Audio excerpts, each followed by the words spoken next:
what genealogy is in the first place. So that's why I want to look through this. So here's our genealogy project. And what this is basically tracking your genetics and your family history.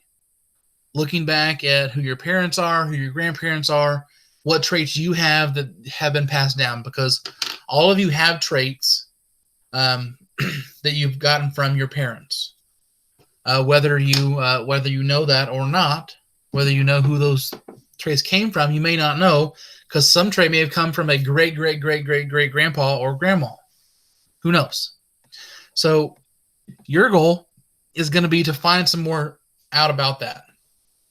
So I have 10 options for your genealogy project, and I valued them with these little numbers right here. So 3, 2, 2, some ones.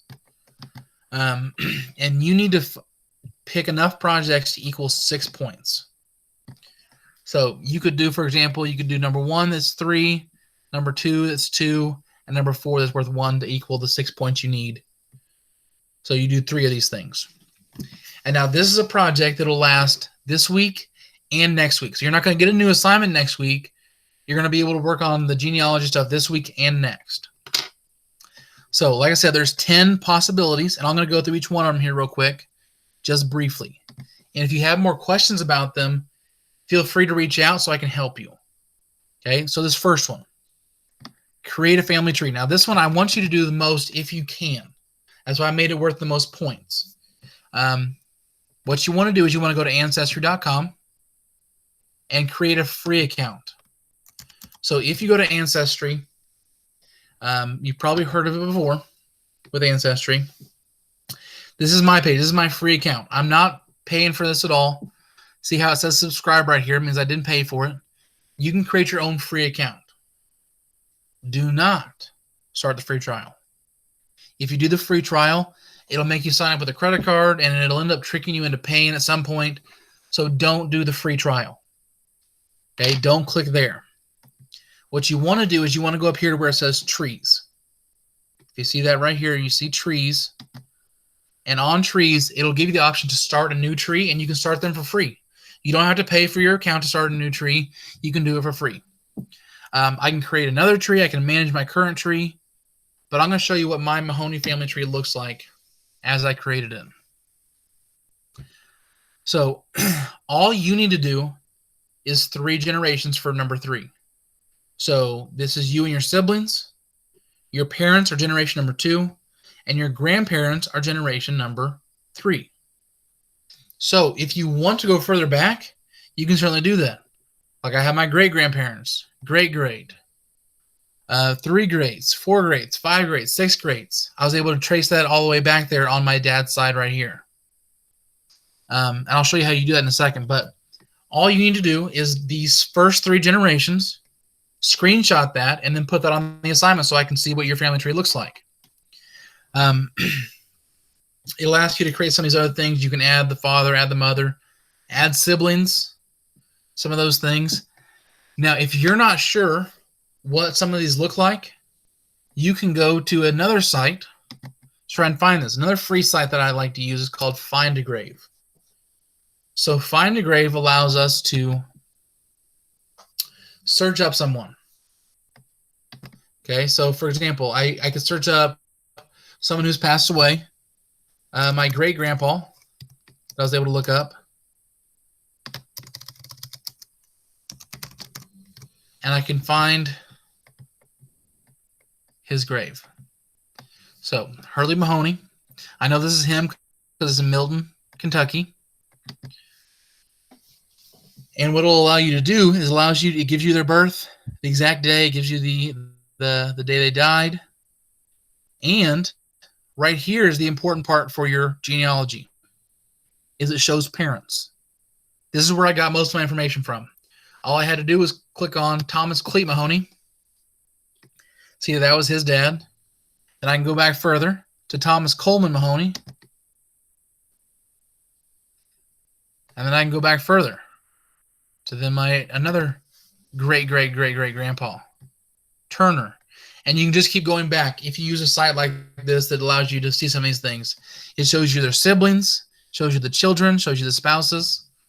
So you can find some of these things as you are trying to track your family history. Okay? So that's number one. You can also use things like the Census Bureau, because they've been counting people since 1790. And some of these people on Find a Grave, that's what they used. They used the census information about who was living with who to find that.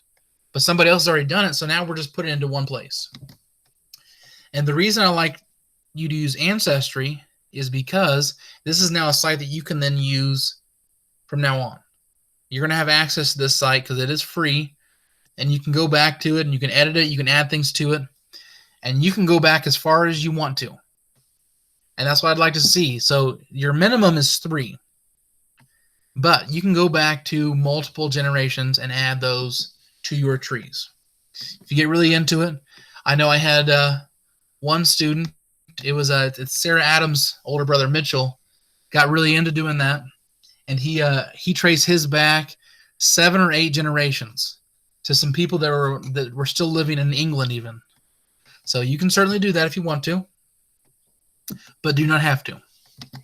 Okay, number 2. Create a pedigree chart. This is worth 2. A pedigree chart looks like this. If you're in medical detectives, you might have done a pedigree chart already. I only need 3 generations of you tracking a certain trait. So this is 1, 2, 3 generations. You don't have to do this 4th one. 3 generations that tracks, say, blue eyes or eye color or hair color. Maybe you want to track the cleft chin, something like that. Something you can see pretty easily through pictures that your parents may know about their parents. Okay, tracking one trait through at least 3 generations. You can make that pedigree chart. That's worth 2 points. The 3rd one is an interview of a family member. This could be, you could interview your parents or your grandparents about where your family came from, know more about your family history, and find out some of those traits that they may have passed on. You need at least 5 interview questions before you actually interview them. Okay, number 4 is worth 1 point. It's called baby prediction. Okay, you can use multiple sites, but one site that does work is called Make Me Babies. Basically, you take a picture that's of you, and you combine it with another celebrity. Maybe you decide you want to see what your babies and Brad Pitt look like, or you and Angelina Jolie. They combine those traits that you have and then come up with this picture. This picture is what you would attach to the assignment so you can see what traits you be passing on. So the main purpose of this one is what traits do you possess that'll probably be passed on to future children? What are the traits that you have that are the strong traits, the ones that are the dominant traits? Okay, number 5 is called family traits. It's worth 2 points. I want you to describe the traits that your family commonly passes down from generation to generation. Why are those traits present and how do they play a role in genetics? A fictional family you can create. That's worth 1 point.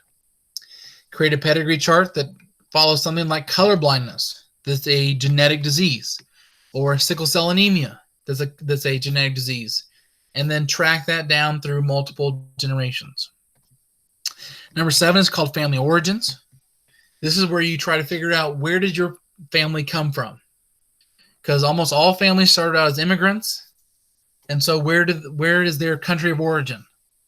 And so, for example, maybe your family is of Irish descent. What are some traits that you still have that are similar to the people of Ireland or Sweden? Whatever your descent is, what are some of those traits that you still possess that still kind of match those? Number 8 is, what is genealogy? Just talking about normal genealogy, find out more about that. Number 9 is celebrity genealogy, because maybe you're into certain celebrities or a celebrity family. Maybe you love keeping up with the Kardashians. And so you want to follow and figure out what the Kardashian-Jenner family tree looks like.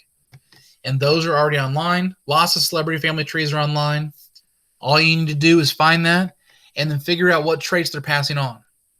For example, maybe you look at Kris Jenner and see what traits she passed on to her daughters on the Kardashian side and the daughters on the Jenner side, and see what that kind of looks like. Lastly, we have pet genealogy. This one can be tricky if you don't know a lot about your pet, but it's worth 1 point.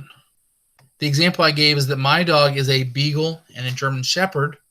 I would look to see what kind of traits she has that are Beagle traits, what traits she has that are German Shepherd traits, and kind of look at some of those things and how she got to be the way she is. If your dog is purebred, maybe you look to see what traits make them a purebred breed. What makes them that? What traits does a purebred actually possess? If your dog is a purebred breed, or if your cat, or whatever pet you want to try and choose. Okay.